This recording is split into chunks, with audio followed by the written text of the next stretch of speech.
양자로 미국으로 데려가게 됩니다. 자, 신호범이라는 아이가 18살 나이 미국을 건너갔는데 문제가 생겼어요. 미국이라는 낯선 나라에서 말이 통해요? 공부를 안 했으니 공부가 돼요? 할 게 없는 거예요. 더군다나 이 아이는 이미 상처투성이에요. 어머니 돌아가시고 아버지로부터 버림받고, 그리고 가난한 조국, 저 동양의 한국이라는 전쟁고아, 이런 그런 딱지가 붙어서 미국 사람들 앞에 늘 기가 죽어서 동양의 왜소한 체격을 가지고 자랑할 것 없는 너무너무 그런 울분의 삶을 살게 돼요. 그리고 그 될 수만 있다면 조국을 잊어버리려고 해요.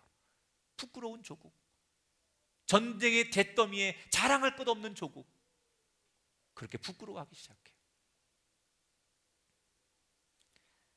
그런데 어느 날 이 신호범이라는 아이가 운명적인 사건을 만나게 돼요.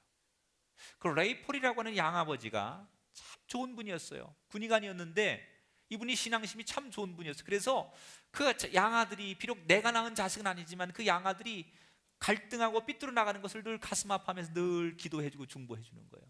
그러다가 어느 날 그 아버지가 이 아들을 데리고서 어느 집회에 참석을 해요. 그 당시 세계적으로 가장 유명했던 목사님이 빌리 그레이엄 목사님이었는데, 이 빌리 그레이엄 목사님이 많은 청중들 앞에서 설교를 하는데 바로 이 신호범이라는 청년이, 학생이 아버지 손에 이끌려서 그 집회에 갔다가 그 한 편의 설교 때문에 그의 인생이 바뀌게 돼요. 저는 신호범이 그날 빌리 그레이엄 목사님의 그 한 편의 설교 때문에 그의 인생이 바뀌었다면 오늘 이 자리에 계신 여러분과 여러분 가정과 여러분의 삶에도 이 한 편의 설교 때문에 인생이 바뀌어지는 분들이 나오게 되기를 축원합니다.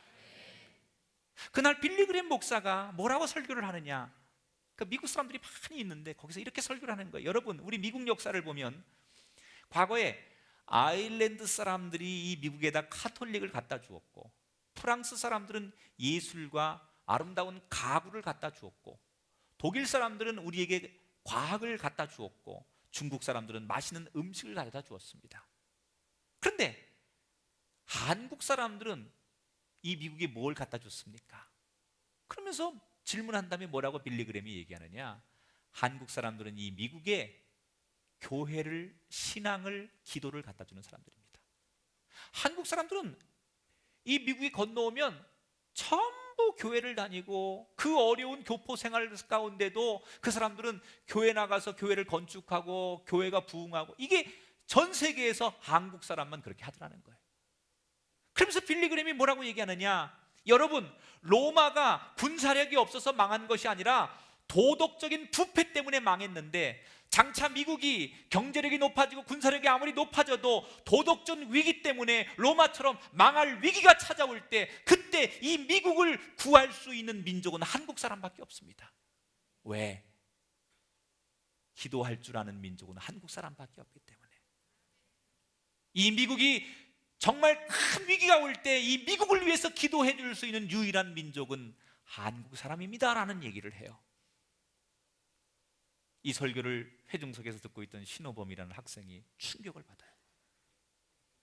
한국은 가난한 나라, 무시받는 나라, 버림받은 나라, 그 한국 사람으로서 가지고 있던 자기의 과거의 기억을 지워버리고 싶을 만큼, 한국을 잊어버리고 싶을 만큼, 바꿀 수만 있다면 서양의 얼굴로 바뀌어지고 싶은 만큼 한국에 대해 치를 떨고 있는 자기가 그날 무슨 설교를 들어요? 한국 사람이 미국을 살릴 수 있다는 얘기를 들어요.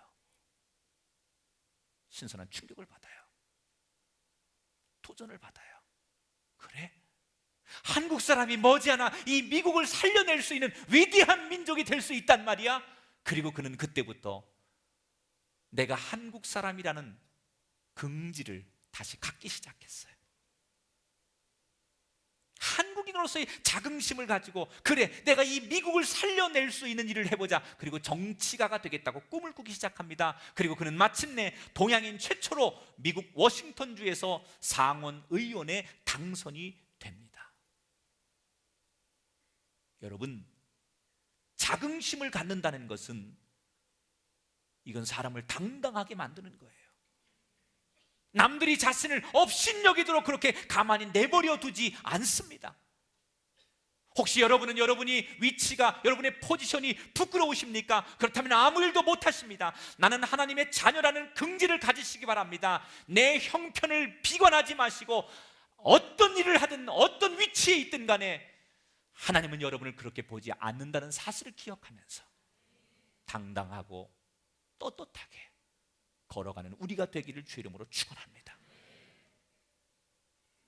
또 하나 오늘 본문의 12절에 한번 같이 읽어봐요. 시작. 오직 말과 행실과 사랑과 믿음과 정절에 있어서 믿는 자에게 본이 되라. 따라합시다. 자긍심이 있는 사람은 본이 되는 사람입니다.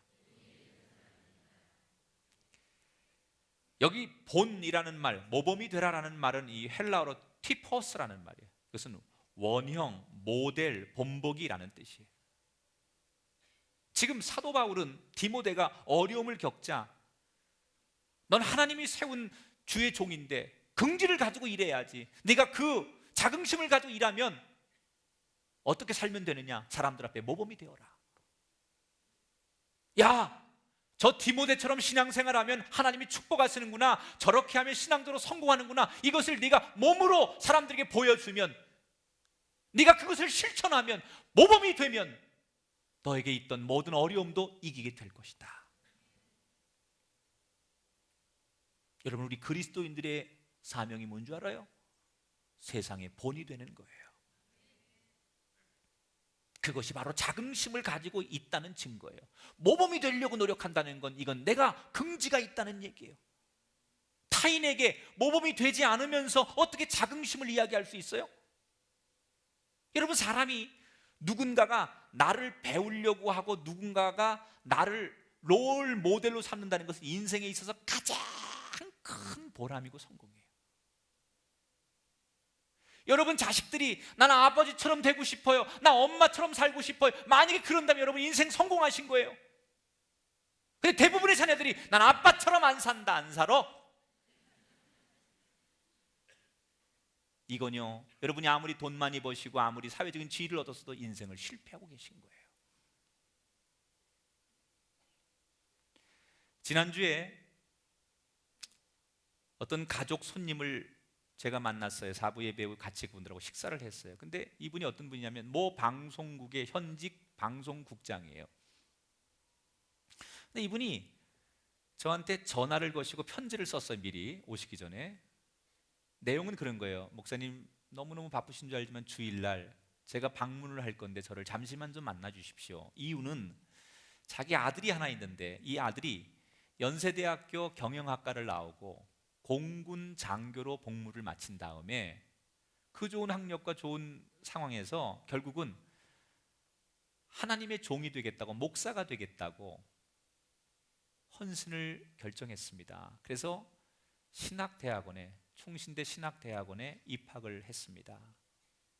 그래서 이제 성직자의 길에 들어서는데 이 아들이 결혼을 했대요. 결혼해서 이제 자기 와이프하고 자기 아버지한테, 아버지, 내가 이제 연대 경영학과 나오고 군대 갔다 왔으니까 목사가 될 건데요, 내가 적어도 이런 목사가 되고 싶다. 내 롤 모델이 있습니다. 많은 목사님들 중에 내가 꼭 이 목사님처럼 되고 싶고 이 목사님을 배우고 싶은 목사님이 있는데 그 목사님을 내가 만날 길이 없습니다. 아버지가 방송국 국장이니까 백 좀 써서 그 목사님을 좀 만나게 해주세요. 그게 나예요. 내가 이렇게 삐죽될 줄 알았어. 아이, 박수 치지 말아요. 그래서 아버지가 그 아들의 소원을 들어주기 위해서 이제 성직자의 첫 발을 내딛는 그 아들이 가장 만나고 싶어하고 부러워하는 롤 모델이라는 김학중 목사를 만나게 해준 거예요. 그래서 오시라고 해서 같이 이제 식사를 했어요. 그래서 그 부부하고 아버지하고 저하고 이렇게 식사를 하는데 나는 편안한 마음 가운데 얘기하는 거예요. 아유, 참 기특하다고, 이렇게 인재가 열심히 공부하고 군복무하고 이런 좋은 제목이 이렇게 우리 개신교회 목사가 된다니 참 자랑스럽다, 열심히